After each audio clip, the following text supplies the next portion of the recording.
Hi everyone, thanks for clicking on this video. My name is Sylvia and I am here with another unsolved true crime case. This one is out of North Carolina. It seems like the Carolinas are home to some pretty nightmarish true crime stories if you watched my last video on the Uber driver murder.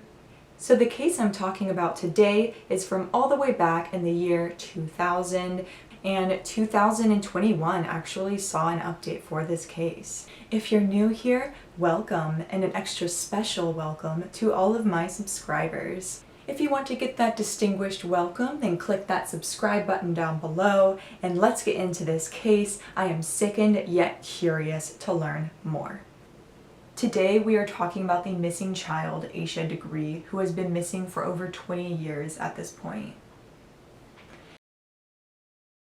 There have been a few breakthroughs in this case, but the family is still without answers. A lot of the information you read online is unsubstantiated because it's kind of hard to get information from things that happened all the way back in 2000 in small towns. The police have also really been picking and choosing the kinds of information they want to release about this case, which is odd because I feel like a missing child, you would want the public to know as much information as possible, but then again, I don't know. So it's kind of hard to know what's fact and what's lore with this case because it's been talked about so much online. I worked really hard to find information that could be traced back to a source. If I'm not 100% sure about the source, I'm going to say it in the video, but let's get into it. Asha Degree was a 9-year-old girl living in Shelby, North Carolina with her parents, Harold and Aquila Degree, and her older brother, O'Brien. They were less than 12 months apart, so Asha was 9 years old and O'Brien was 10 years old, and they shared a room, which will become important later.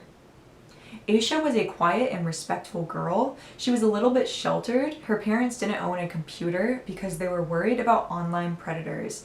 They worked really hard to shield their children from the evil that is out in the world. However, despite all of these efforts, they still ended up as a headline in a terrifying news article. Asha was afraid of a lot of things, including thunderstorms, the dark, and dogs. She was a well-behaved girl who made good grades and played point guard on her basketball team. She was also very active in their church, and the Degrees were lucky enough to live on the same street as Harold's sister and mother. So this family all lived very close to each other. A few days before she went missing, her team lost their first game of the season, and Asha was very upset about this. She was crying and pretending to be hurt. However, she stopped crying once her brother started playing his game. This takes us into the timeline of what happened the week that she went missing. So she played that basketball game where her team lost, but she seemed to get over the loss. And then that night, Asha was back to her normal self and she went over to her cousin's, Harold's sister, for a sleepover. Valentine's Day was coming up in just a few days, so Asha's grandma gave her and her cousins candy. Asha went missing in the early morning hours of Valentine's Day, so our day of is actually February 13th, even though she technically went missing on the 14th. On February 13th, Harold was working the evening shift, so he went into work around 4 p.m. Asha was home with her family but fell asleep on the couch around 6:30. This was because she got hardly any sleep at the sleepover the night before. She was woken up by a thunderstorm around 8:30 p.m. This storm was actually so severe that it knocked out the power for their neighborhood, and Asha's mom was planning on running baths for her kids that night, but instead she just decided to put them to bed. Harold comes home close to midnight, and this is where the timeline gets a little bit muddy. There are some stories saying that Harold gets home but then he leaves to go buy Valentine's Day candy. It was also him and his wife's anniversary. They got married on Valentine's Day, so I think maybe he needed to prepare for that. He does say that he gets home at 12:30 and he checks on the kids and that they're okay. Some articles say that Asha was asleep on the couch again and Harold woke her up and told her to go to bed. That part is a little debated. However, Harold for sure checked on his kids at 2:30 before he went to sleep, and he said that they were both safe and asleep in their beds. Now, that morning at 6:30 is when Aquila got up and started running their baths so that they could be clean for school. She went into their bedrooms and saw that Asha was not in her bed, and she had a quick look around the house. They had a fairly small home. She saw that she wasn't home, and she also noticed that the front door was locked. She calls her family members that live nearby, and nobody has seen Asha, and it's at this point that she starts to panic. O'Brien mentions that he heard Asha moving around in her bed that night. This was after Harold had checked on them. Again, O'Brien's 10 years old. He was sleepy. He didn't really bother to see what she was doing. He assumed that she was getting up to go to the bathroom or something. However, this can be presumed as the time that Asha left the house. The Degrees called the police, and within 5 minutes, the police arrive and start their search. There was no evidence of forced entry in the house, and there was not a sign of a struggle. None of the relatives in the neighborhood had seen Asha, and Aquila notices that Asha had packed a bag to leave that night. So Asha's mom kind of builds a list of the stuff that's missing from the house, because that can be presumed as the stuff that Asha took with her. Now, this is a list of some of the stuff that was missing. Asha's book bag, a Tweety Bird notebook, candy she received at her basketball game, her house key, and several changes of clothes. This was a red vest and jeans, which was one of her favorite outfits, 2 long-sleeve t-shirts, black Tweety Bird overalls, and her basketball uniform. Her white nightgown that she had been wearing that night is also gone, and so are her white sneakers. So it could be presumed that she was wearing that. Now, it's kind of odd. These items indicate that she was going on a trip of some kind. There's a little bit of forethought and different changes of clothes, and almost even different themes of clothes. She brought sleeping clothes, something nice like her vest, and then her basketball uniform. So it's kind of like she was planning on being gone for a while, right? Now, the police believe that Asha left on her own accord that night because there are a few sightings of her, and this is where it gets weird. Several motorists driving along the Highway 18 that night saw a girl dressed in white walking alone on the side of the road. It was storming, there was poor visibility, but they could all see that she had no umbrella and no coat. Now, Asha's home was really close to Highway 18. All you really had to do was walk down to an intersection, and you could either go left or right, and that would take you, left or right onto the highway. This was also the same route her bus took. However, the direction she was walking on the highway was the opposite direction of her school. One trucker named Jeff Roop said that he saw her walking at 3:45 in the morning. Noticing that she was a child, he did a U-turn in his 10-wheeler and he pulled up next to her. As soon as he rolled down his window to ask if she was all right, Asha ran into the woods and he couldn't see her anymore. This same trucker was brought in for a polygraph test, which he passed. Several other people on the road that night also saw her walking. Now, a lot of people get mad because why would you see a child walking on the side of the road by themselves at night in a storm and not call the police? However, most of the witnesses that night actually say that they thought she was a grown woman. Another trucker also saw her, and he transmitted into his radio to let the other truckers know to watch out because a woman was walking on the side of the road. He thought that it was some sort of domestic dispute and that she got into a fight with her boyfriend. Now, Asha was less than 5 feet tall and 9 years old, so I don't see why people would think that she was an adult. Again, it was storming, so they couldn't see very well. Also, they were on the highway, so they were driving by at high speeds, and maybe this is why. Now, these people said that Asha was alone, and it's so unusual for her character to be leaving the house in the middle of the night alone during a storm. This doesn't match up with anything that her parents or peers said about her. Many think that she was lured out there by somebody that she trusted who told her that it would be safe and okay. Others say that she could have been sleepwalking because it's very common at that age. So in her mind, she was just going to school when in reality she was running away from home in the middle of a storm. Now the police began interviewing people and making theories. One is that Asha was upset about her basketball game and decided to run away from home because she felt like a failure. Her packing indicates that she was going to be gone for a while. I don't know. If she was sad about losing, I feel like 9-year-olds move on from stuff like that pretty fast. This was also several days earlier. So, I don't know. That's like a lot of dwelling on something that's really not that big of a deal. Her class at Fulston Elementary was reading a book called The Whipping Boy, and this book is about two kids who run away and go on adventures together. People think that she could have been inspired by this book to run away. If this is true, then why would she pick the night with literally the worst weather to leave the house? It's very possible that Asha was being manipulated by someone close to her that she trusted, and they lured her out of her house that night and abducted her.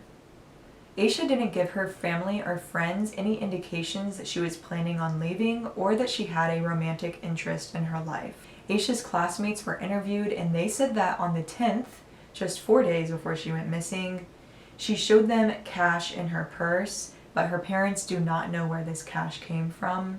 Maybe her abductor gave it to her. Again, Asha was sheltered. I don't think it was somebody online because she didn't have access to a computer.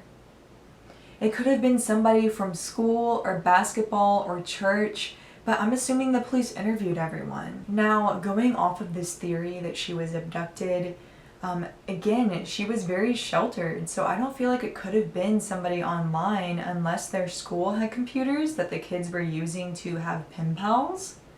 I know I had a pen pal when I was in 4th grade and the same age as Asha, but we wrote to them.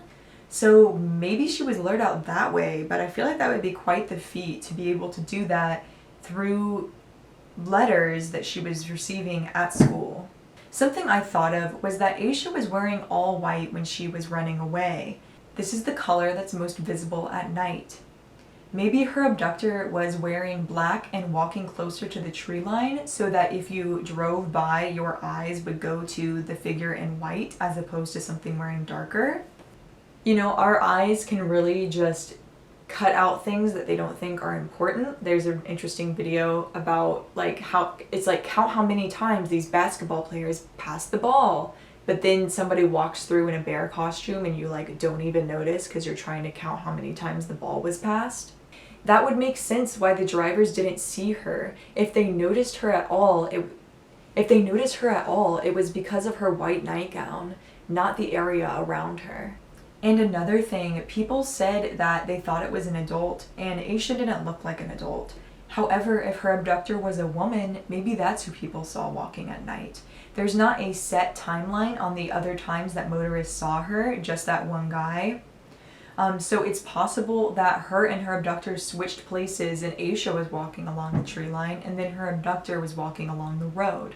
Also, I just have to bring up the fact that Asha is black.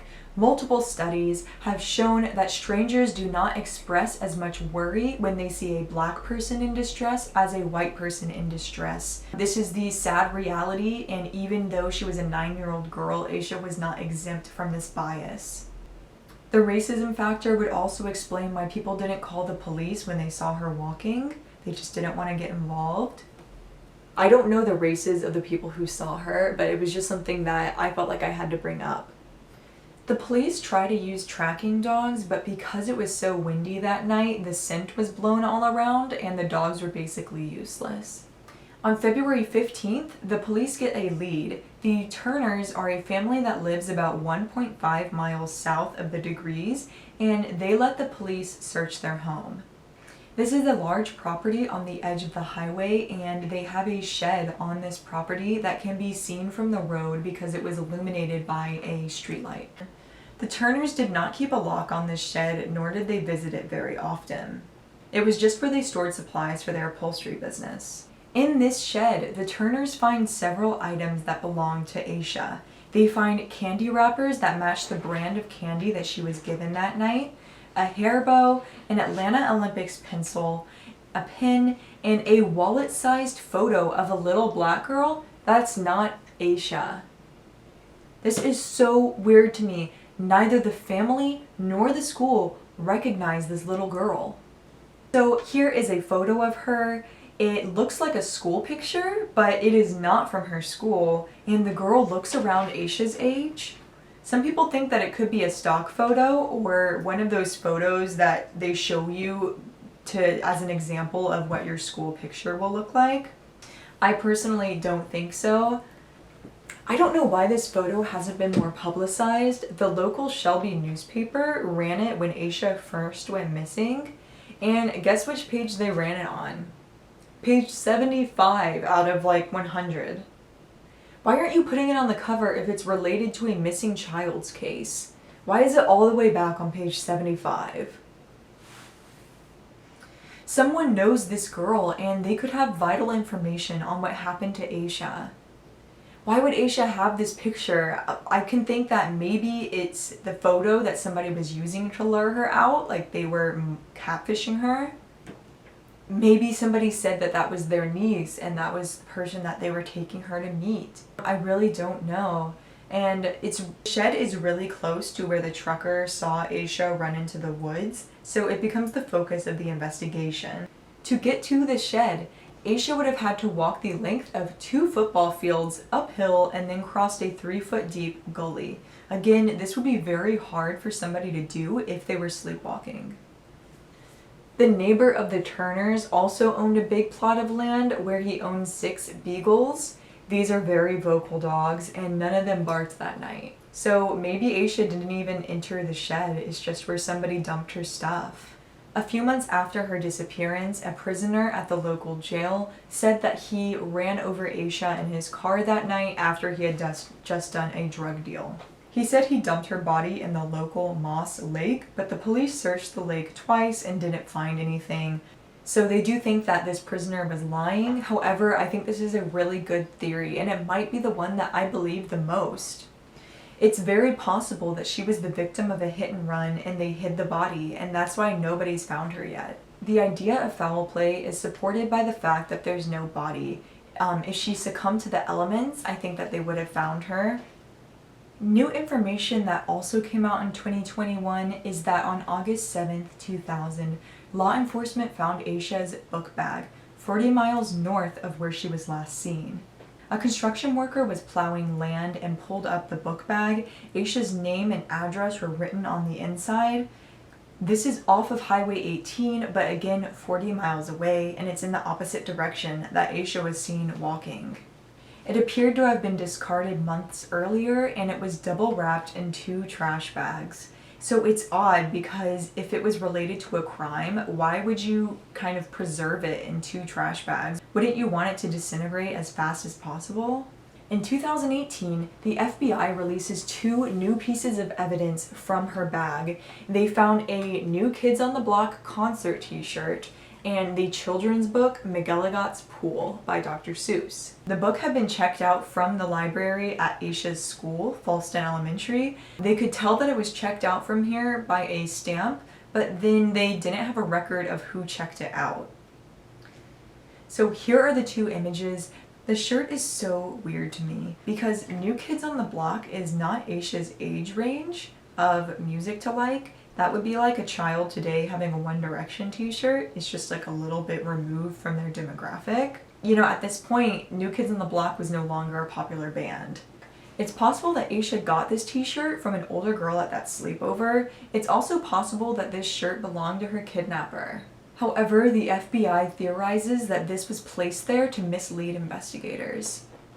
It was preserved in 2 trash bags and had confusing items inside. It's all so shady and weird. Asha's parents have been cleared as suspects because by all accounts she had a happy home life. There's so many theories and a lot of them make sense. It's possible that her disappearance is a combination of any of these theories. I just want to go over them one more time before wrapping up this video. So if she ran away, this is just really unlikely because it's rare for kids under the age of 13 to run away from home.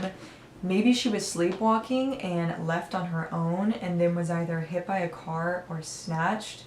Almost 1/3 of children sleepwalk at some point, and Asha was at the peak age for sleepwalking.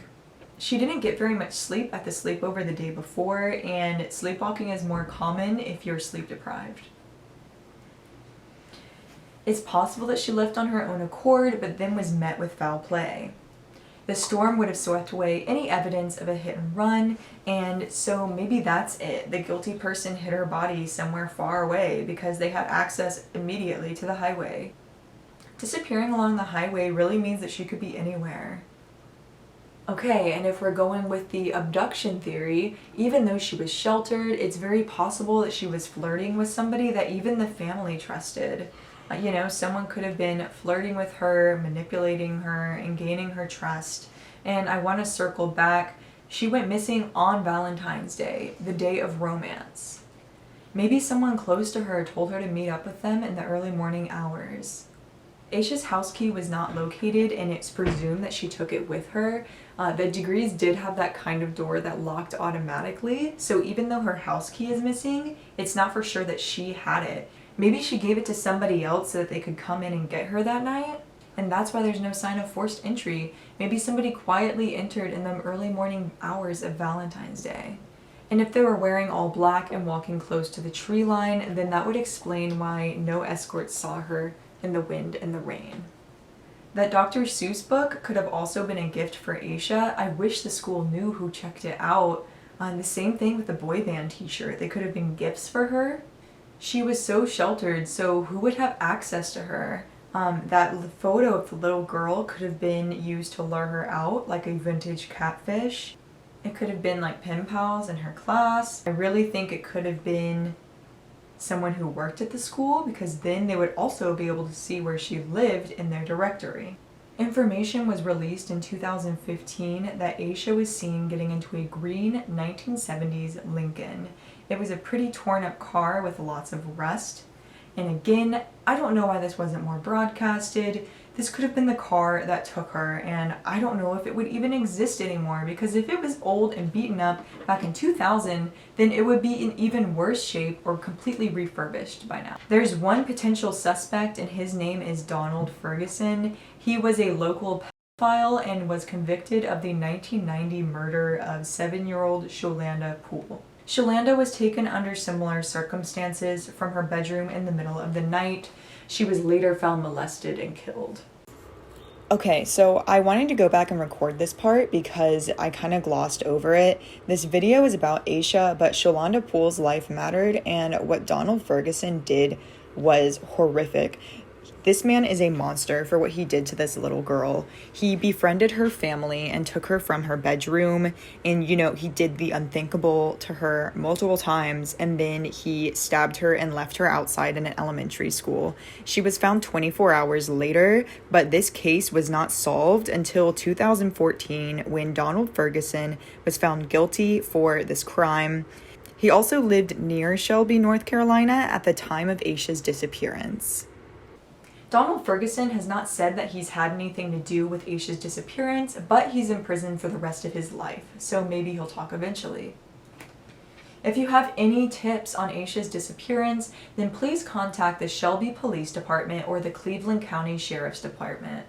I will put the phone numbers in the description of this video. There is a $45,000 reward if you have any information in this case. If you recognize the girl in the photo or that green car, please reach out to law enforcement. Asha's parents need to know what happened to their baby girl. She went missing on their wedding anniversary, and they said they can't even celebrate anymore because it's just one more year that they don't have their daughter. Asha's parents need to know what happened to their baby girl. Her parents say that they don't even celebrate their wedding anniversary anymore because every year that Valentine's Day passes is just one more year that they don't have their little girl. I want to give a big shout out to the Reddit user Quickie-Motor because they did a huge write-up on this case and cited each source they had. Also, the key theory about her giving the key to somebody so they could sneak in is theirs, not mine. I hope we find out what happened to Asha. Unfortunately, it's been 21 years, and this seems like the kind of case where we'll never know. I hope it's solved eventually, but I really don't know, and I wish the police were more open about evidence and information. Comment below what you think happened to Asha. Do you think she left on her own? Do you think somebody lured her out? Do you think she's still alive? And who is the photo of that little girl they found in the shed? Please subscribe if you liked this video. I will see you guys later. Have a great day and stay safe.